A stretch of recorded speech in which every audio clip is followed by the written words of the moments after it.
You are watching UCU Focus TV.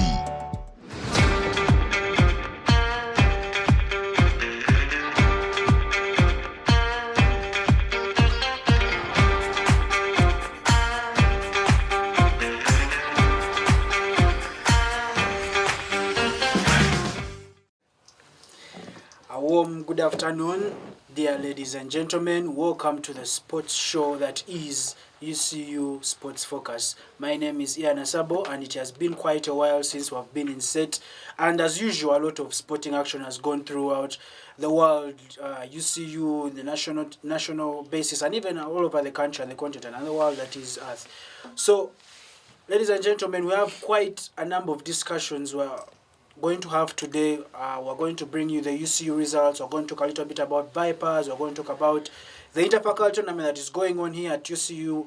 We're going to talk about the preview to the basketball season, where I'm going to deeply dive into the tactics show on how UCU, the defending champions, the Lady Cannons, are going to approach this season, and how the Cannons as well should approach this season, as the tip-off is scheduled for Friday. Friday, maybe not, a typical day in Ugandan sports, as yesterday there were rumors circulating online that the Lugogo Indoor Arena might be booked for Friday. So let's just wait and see what is going to happen and a final word from the federation. We're going to talk about lots more international football. Haaland scored 5 goals last night. Liverpool today take a 5-2 deficit to the Bernabeu. How are they supposed to survive that? And with me in studio, I want to introduce my guests today. We have the one and only Andrew Aboga. He's back with me today. And we have a new guest as well, Timothy Okuruch. Welcome, guys. Thank you for joining me in studio today. How are you all doing? We're doing fine. Yeah, very excited to be here. Doing well and glad to be here. Glad to be here. Fantastic. So, gentlemen, let's get to the scrap of it. I want us to talk about the INTERFACULTY tournament. You gentlemen have been on ground. You've seen what has been going on. Today, actually, we have the semi-final one between the Faculty of Law and the Faculty of Engineering and Design and Technology. How do you see that one going on, gentlemen? We've reached the final four. I'll start with you, Andrew. For engineering and law, right? Yeah, engineering law. Well, of course, we have engineering. I think they are the better team right now in the tournament. Well, they're looking, they've scored the most goals, I think around 10 goals. And then they have not yet conceded any goal. So I believe they are a very formidable side. They defend well, they attack well. Yeah, then for law, we have seen that their best strength has been in the set pieces, because most of their goals have come through the set pieces. Yeah. Basically, I think engineering might take that game, the way I see it, yeah. Yeah, so, Timothy, I would like to bring you in here. Of the 4 teams that are remaining, that is law, social sciences, there is engineering, design and technology, as well as agricultural sciences, who do you think has the most chances of winning this tournament, in your opinion? For me, I think the game that's happening between law and technology, I think for me is the final. Is the real final. Whoever comes out of this game as a winner is actually going to win the tournament, because law has been formidable at the back, at the midfield. They use their set pieces really well. Of course, talk about technology, ultimately the best attackers in the tournament. So I think this game is producing the winner of the tournament, the other is producing the runner-up. But you've talked about the increased efficiency in front of goal. Social sciences, who play the other semi-final tomorrow against agricultural sciences, do boast the top scorer, with Ichumo Simon Peter having 6 goals, that is leading the tournament, and is closely followed by Hans Joseph, that is for engineering, design and technology. So where do you think social sciences, you don't give them a chance? Andrew, do you agree with him in not giving them a chance to actually win this tournament? No, I think also social is another side that is also good, because they come in second with the most goals also. They follow the engineering boys. They also have an advantage. They have a very physical squad. Yeah. Their squad is physical, and their squad is large. So basically, and also they have a very good goalkeeper. Right now, we can say Amos is among the best goalkeepers that have remained current in the tournament. Mm-hmm. So I believe, yeah, they're also a side that can manage to take it on. Yeah, they can also be a side that can manage the final. Just that, of course, the final we all wanted to see was, of course, the one he had said, the engineering and law. That's what we want to watch. But also social is I believe, is a side that if it also qualifies to the final, yeah, it can also manage. Of course, looking at social sciences, they faced a depleted side, in my opinion, I'd say.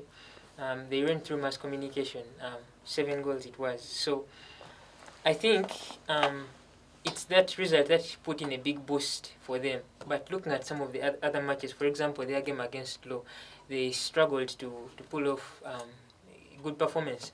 So for me, I would still back up technology to win the tournament Okay. if they get through to the final. So let's now get down decided to it. I'm going to ask both of you for your predictions for the semi-finals, and when we are back here next week, we're going to start a mini challenge. We're going to start, not betting in a way, but predicting results. I want you to give me your prediction for the first semi-final that is today, and both of you, actually, both your semi-finals and who will go to the final. So Andrew, I'm going to start with you. What is your prediction for today's semi-final that is Law and the Faculty of Engineering, Design and Technology? Then you will give me yours as well. Well, the way I see it, the way this game will play off, I believe the School of Engineering might come up with at least a 2-1 goal like that. That will be my score. 2-1. 2-1 to Engineering, Design and Technology. 2-1, yeah. Philip, what's your score? If not for bad match officiation, it could be a 1-0. Unless there comes a moment with, a funny penalty, a funny free kick. That could give, of course, lawyers are good at capitalizing, but I would expect engineering to... You've talked about funny officiating. Where does that come from? Why are you... Of course, looking at this tournament, it's clear that we've had issues with match officiation. Yeah. During the build-up towards this tournament, I think there wasn't proper planning. Because remember, this is courtesy of the 25th Guild government, and they had just come in, and they had to do some kind of scrappy work to ensure that the tournament came in on time. And so because of that, certain fundamentals weren't sorted out. For example, when it comes to the match officiation, the rules that govern these games, look at the committee that was set up to assess the matches. So certain things weren't sorted out. So if such challenges go on to the semi-finals and to the finals, you might see... I do expect some instances of poor match officiation to still come up a moment or two, and of course we do not have the VAR systems and all that and camera systems to kind of combat that. So such challenges might still come up, but if not for that, if it all goes on well, I do expect technology to... So what is your prediction for the second semi-final, that is social sciences and agriculture sciences? I see agricultural sciences leaving the tournament. Well, what's your score? We need the results. 1-0 still. 1-0 still. Yeah. They are not good at conceding goals. They defend so well.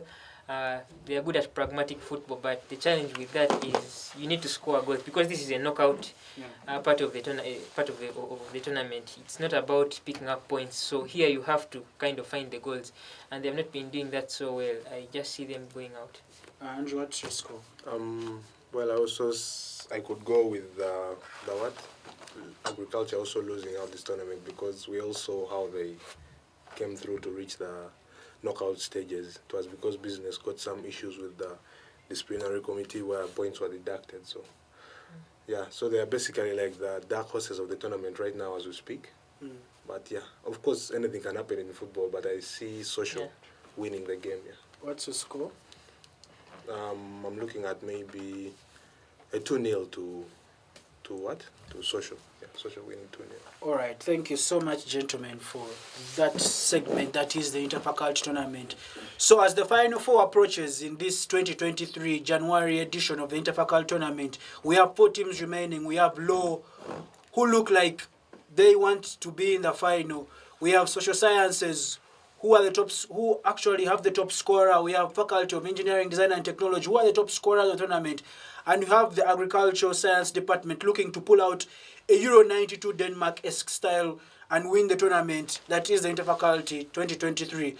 As we go in for this quick commercial break, just after, I'll give you a brief rundown of everything that has been going in UCU Sports this past weekend. Please keep it here. Don't go anywhere.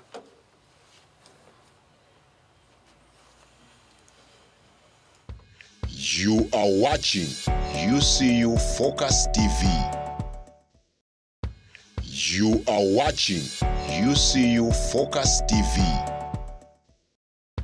You are watching UCU Focus TV. You are watching UCU Focus TV. You are watching UCU Focus TV. You are watching. All right, welcome back, ladies and gentlemen. From that quick commercial break, there's quite a bit of banter in the studio. That's why you see me all smiles. But it's all good. It's all good. And generally, we're in a period in the university where everything is going like 100 miles an hour in terms of sports. The netball team is actually on the road today. They've had 2 games. We haven't yet got confirmation of these results, but hopefully they have been able to clinch those games at the Luzira Prison Grounds and get a seeding for the playoffs. Heading to volleyball, the UCU volleyball men's side are actually in the playoffs for this year's 2023 Uganda National Volleyball Championship. They're in 3rd place at the moment. They are supposed to face Sport S Volleyball Club this weekend. The game is at 8:30 p.m. on a Saturday night, Old Kampala Arena. If you can make it there, please do. They are in the playoffs. Playoffs are scheduled to start in April, so keep up with them. The volleyball side as well, that is the ladies' version, so the ladies' team, they are also top of the table in Serie B, heading for the playoffs and looking upwards as they try to get back into the top flight that is Serie A. And just last week, at the university, we had a visit from the Uganda Archery Federation. Those who do not know archery, you can go obviously to the Olympic page and check out an Olympic sport that is archery. It's more of shooting with a bow and arrow and looking at a target. They came here, officials from the Uganda Olympic Committee and the Uganda Archery Federation made their way to UCU last week, hoping to pitch the game to the University Sports Federation and the Sports Office to be able to allow students to take part in this game. There were positive talks, and hopefully a decision will be made by the university on when the games are supposed to begin. Archery has been an Olympic sport for a very long time, and it will only be good news for the university if the game is finally included in their sports curriculum. This Friday, though, is the start of the 2023 basketball season. As I mentioned at the top of the show, we aren't quite sure whether it's going to be this Friday, as there were kind of saturations in the media, true or not, but that's what the internet is for, as the Ilugogo Indoor Arena is supposedly booked by a gospel show that is scheduled to happen the same day that the league does tip off on Friday at 7 p.m. where the defending champions UCU Lady Cannons, who clinched their 8th title last season, take on the team they faced in the final and former defending champions, that is the JKL Lady Dolphins. It is going to be an enticing affair. And later on down in the show, I'm going to break down on what UCU and the Lady Cannons in particular need to do this season in order for them to defend their title, as there are new storylines to be written, there are new teams, new players have joined different teams, and therefore new rivalries are going to take place in this season. The Cannons, on the other hand, open their season on Sunday against Indeja University, which will be a university derby. Coincidentally, that is the team they faced in the semi-final of the UCU Invitational Tournament that took place, that was a week ago here at the university sports facilities. So, ladies, I'm just going to bring back my panelists here, Andrew and Philip. The first question is, have you been following university sports lately, and what is your opinion on some of the teams? Which teams are you most impressed with so far this year? Andrew, I'm starting with you. I'm going to put you on the spotlight. Have you been following university sports, and which teams have impressed you the most so far? Yeah, of course.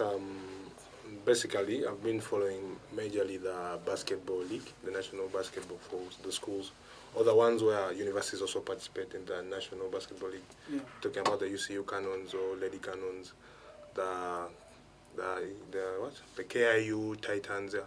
So basically, this tournament of the National Basketball League, I'm seeing UCU is going to be good because during the Invitational, they played well. I think they went through till the semis, I think. The finals. The finals, yeah. They reached the finals, so they competed well. Then we also had the KIU Titans, also participated well in that tournament.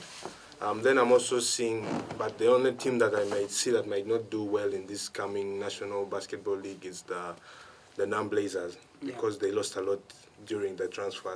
Most of their players going to the KIU Titans. So basically that's where the challenge is. So I'm seeing the UCU the Lady Cannons coming back well because they're going to be playing against the team they beat in the final. Yeah. So that's going to be good on the opening day. Yeah. Philip, just to ask you this, the University Football League season begins later on this month with a date yet to be scheduled. What are your opinions? You've seen the Cardinals training. I think you have a few friends in the team as well. How excited are you for this season to begin? And will you be able to travel with the teams for those away games? The issue of traveling is something that the Guild government will sort out.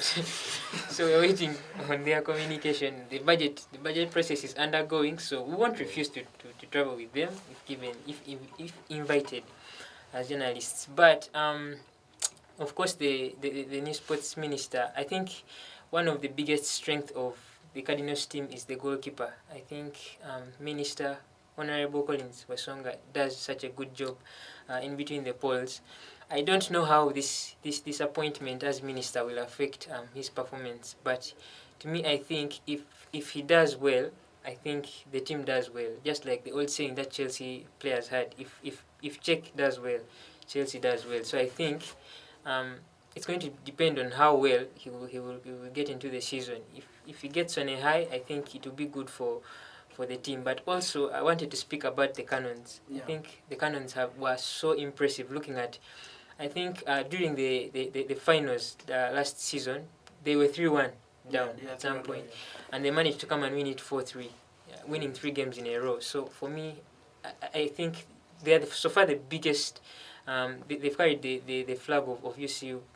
If you look at all teams, I think they've put it at the highest point. Yeah, but this season is going to be quite different, as I'll later on indulge in the show. They have lost their best player and the finals MVP. How do you think they are supposed to find solutions to that? It now comes back to the coaching team and the administration of the team to be able to fix that, because we've seen teams lose players and bounce back into playing actively. So I think it's a big blow for them, but how they will handle it, I think, is what's going to create the difference going forward. Okay, so just on the national, we are going to talk still as we engage in football. We're going to talk national level, that is Vipers. You're defending champions of the Uganda Premier League, that is of last season. Well, they recently fired their coach, their former coach, that is Beto Bianchi, after 58 days at the home.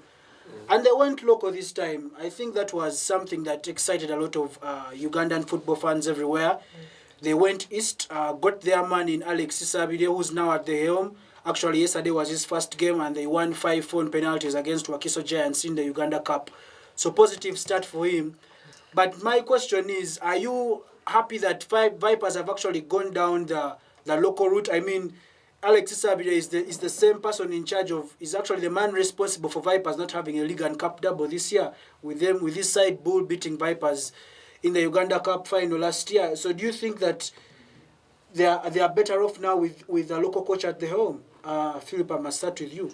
I do think, because if you look at what international coaches have done, I think there is a difference between the kind of football that's played in Brazil, in the Premier League, in Spanish La Liga. There are slight differences. Also, when you come to the continental football here in Africa, CAF, and then coming down to different leagues in different countries. So I think it's very appropriate for you to pick a coach who has played in your league and who understands the league. He understands the fundamentals of the league. He understands how players need to be dealt with in this league. He understands what tactics work for us here. And I think as a coach, tactically, he has been so good. His biggest letdown, if you look at here, he was about 2 years ago, he was beaten by Vipers, the same team, his employers, 7-0 in the cup final, and he bounced back and beat them. But a statement that he made was that, when you're speaking to the press, he said you need certain kinds of players to be able to execute certain kind of tactics. I think with Vipers, the appointment that he has in Vipers has accomplished that, because the Vipers attack line has such a huge cutting edge. You have Lumala, you have Milton Karisa, you have Serunkuma, you have Orit, some of the best players in the league, Yunus Sentamu. So I think it's going to be very helpful for him, the new squad that he has had. So if he has been able to accomplish what he has accomplished with Bull, and now he has a squad probably, I'd say, twice better than what he had before, with a well-facilitated squad, I think Vipers is just going back to winning ways. Andrew, your opinion on that? Do you share the same reasoning in him? Well, I'm also very excited for ISABIRYE getting such an opportunity going top, because I'm actually a fan of his, because I enjoyed the way he coached when he took Bull into the final of the Uganda Cup. I enjoyed that season. At one point, even I wanted him to go on to be the national coach of the country. So I believe he's a very good coach. He can manage, and as the way Timothy has already talked about, him being able to have used Bull to go that far. Now with a squad like for Vipers, I believe he's going to do better. Yeah. Okay, so you're both in agreement that he's going to have a positive impact on Vipers. Yeah. Any chance they win the league this season with the Uganda Cup? Any trophy for him? I'm seeing the Uganda Cup can be won. The league, it's going to be a bit tricky. Yeah, because right now they are sitting in fourth or fifth. But for the Uganda Cup, that is possible. I think he can do it again, a double. This season is clearly a KCCA season. Yes. So I think KCCA is just going to go and finish what they have started. But next season, as he starts with the team level, I think he can be able to win the league. But like he said, the League Cup can be won by Vipers. Okay. Well, thank you, gentlemen, for that quick discussion on Alex ISABIRYE. We're now going to turn our focus to that is the UEFA Champions League, ladies and gentlemen. Last night, Erling Braut Haaland was able to make history as he became only the third player in Champions League history to be able to score 5 goals in the match, joining Luis Adriano and Lionel Messi. And he was able to actually get it in 58 minutes, if I am not mistaken. That is a record in itself. They were able to dispose of RB Leipzig 7-0 and 8-1 on aggregate, and join Bayern Munich. They were able to join Chelsea as well as Real Madrid. Real Madrid not quite yet, because they actually played today. But they were able to join those particular teams in the Champions League last 8. And speaking of Real Madrid, they actually host that is Liverpool tonight at the Bernabeu after. I would say humiliated. They did humiliate them at Anfield. I mean, after going 2-0 down, they still came back and they were able to win the game 5-2. That shows the experience and the class that the team does provide. So any chance for Liverpool today getting a result at the Bernabeu? Not just a result, but actually being able to go through. Andrew, any chance? Well, if it was Dortmund, Inter Milan, AC Milan, Man City, but this is Real Madrid. We are looking at the European gods. We're looking at a good team here. So I see it's for Liverpool to come back in this game. It's going to be a bit hard, and the worst part is that they are going away. So there it's hard also. So from Spain again coming back, because they need at least 4 goals to win the game, which is very hard. Okay, so Philip, let's talk about Haaland for a moment here. How impressed were you with him last night? 5 goals, I mean, and it's not actually joking, but he actually wanted to score more if he had the opportunity to. How scary of a striker do you think he is going to be for the next couple of years? Because I mean, 39 goals and we're just in March in his first season at the club. Haaland is a perfect player and a perfect coach, because when you have a coach like Pep, you know what Mourinho does? Mourinho plays to win the game. He plays for the team to win and progress. So if I'm just assuming Man City was playing yesterday under Mourinho, maybe after 5 goals he would start taking out certain players, take off Haaland, take off De Bruyne, try to rest them off, and then bring in fresh legs from other players who are fighting for playing time, because the game had been won by around the 58th minute. But you see, Pep has the tactics that bring the beast out of someone, because even after 60 minutes down the game, 70 minutes, he still kept on pushing the team, urging them to attack, and it looked like they were fighting for a draw, but they had won the game. So I think Haaland might just take it up to 60 goals, 70. We can't even tell where he's going to stop. I think because if he can do five goals in a knockout stage in a Champions League, you can really do anything. I mean, Haaland is unstoppable. Okay, so now just a quick prediction from what is the best, what are the best hopes you could find? What is the best out of the teams left? I mentioned Manchester City, Chelsea, Inter Milan, AC Milan. There is, please remind me from Real Madrid. Real Look, they are Madrid, going to do. Bayern. They are. Bayern look like they are going. So, Madrid are. who do you think is the strongest left in the competition as per now?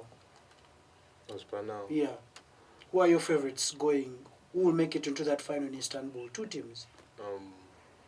Well, I'm seeing Bayern, and of course possibly Madrid. Okay, they've not yet gone through, but I'm hoping on them going through today night. Yeah, that's what I'm saying. Bayern and Madrid. Yeah. Two teams. I personally think Man City is the strongest team going into any tournament.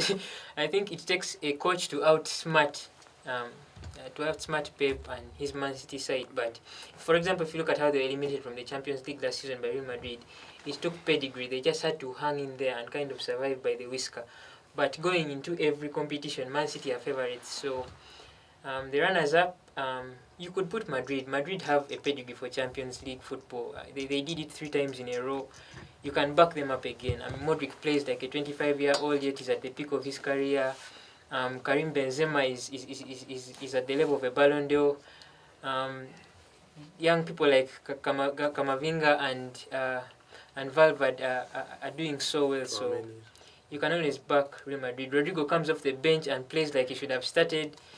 So Real Madrid and Manchester City for me. Okay. Thank you, gentlemen, for your time on the show. As we are approaching the end, it is, as I promised you, this is the segment of Talking Tactics that is inside the National Basketball League. We are going to have a few videos run by our producer, and I'm going to... This is more about where the UCU and the UCU Lady Cannons and the Cannons can look to improve this season. Because the UCU Lady Cannons are chasing their ninth National League title, record holders already. And the UCU Cannons, they have not been given much look, or they have not been given much thought in terms of the teams that are going to eventually depose of City Oilers, who have won 8 in a row. People are looking at KIU because of the fact that they did get players from NAM Blazers. Others are still looking at NAM Blazers to be able to come back. And no one has given much thought to that is the UCU Cannons.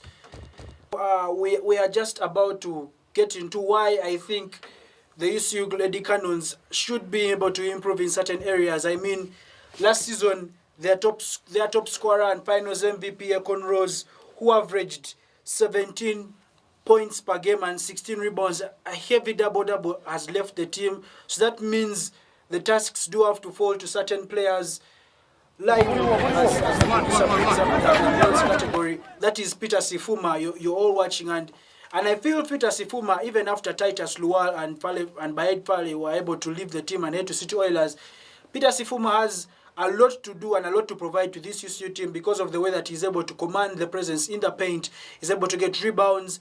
He's able, on both the offensive end and the defensive end, he's able to lead his teammates. He can become a real leader of men in this team, as some players have been able to go. And yes, he averaged 11 points a game and 9 rebounds last season, but I feel he's one player that should be able to step it up a bit. Maybe get to 15 points a game and 12 rebounds, average a double-double, because he has become that important to the UCU Cannons. And then hopefully the rest of the team can be able to get to where they want to go because of his presence. As we talk Lady Cardinals, I would like to bring up 3 specific players who need to actually step up to be able to cover that gap that Ekon Rose has left on the team. As I mentioned, she averaged 18 points per game and 16 rebounds per game. That needs to be filled. I'm looking at Shakira Nambobia, that is the starting point guard. She averaged 5.6 points per game last season, 5.4 rebounds and 4 assists. That is something that she needs to work on. Maybe add on a little bit 3 points, get 9 points per game. Add on the rebounds because of the presence that Ekon Rose has left in terms of not only scoring, but in terms of getting in the paint and getting those boards, both offensively and defensively. I'm looking at Bridget Abe, who might look like the starting 5 this year. That is for the UCU Lady Cardinals, and they try and retain the title. She has averaged 6.5 points per game. That was last season. 7.7 rebounds. That has to increase probably by 5 in terms of points per game because of how important she is to the team. She has to contribute more offensively, contribute more defensively, and she's one person that I've always told, and I think I have told those close to me, I feel that Bridget Abe, when she's able to get her fundamentals correctly and the game is able to slow down for her a bit, she can actually become one of the most influential players in the league as the videos get in through. Her presence physically is able to dominate a lot of players in the paint, the way she's able to get in, past 1 to people, and then even provide assists for her fellow teammates. Millicent Otieno, she scored 28 points last season in the Game 7 to clinch UCU the title. That is the finals record. I feel she also has to add in terms of offensive load she brings to the team. She averaged 9 points per game last season. She averaged 2 rebounds per game and 1 assist. I feel those are areas that these 3 players have to particularly increase this season in order to keep UCU Lady Cannons on steady waters, first of all in the regular season, then in the playoffs, and hopefully be able to retain the title. Players have been able to move. They are going to miss the presence of my Muda. They are going to miss the presence of Agatha Kamwada, who actually joined the JK Lady Dolphins, the team that they faced on Friday, and very many players who leave the team, who will leave UCU after every year because of the policies our universities have of students that finish education can be able to leave. So that is generally a breakdown of how I feel that the UCU Lady Cannons and Cannons can be able to progress this season and hopefully take the team that is to the promised land. So ladies and gentlemen, as I try and close this segment, I would like to thank you, Philip, for being part of the show. Andrew for being part of the show as well. Bill down on the camera, thank you so much for your job. Our producer Emma, and everyone who has been able to tune in and watch UCU Focus TV, that is the Sports Focus. Thank you for being part of the show, and we will see you next Wednesday. Please keep it locked in. Thank you.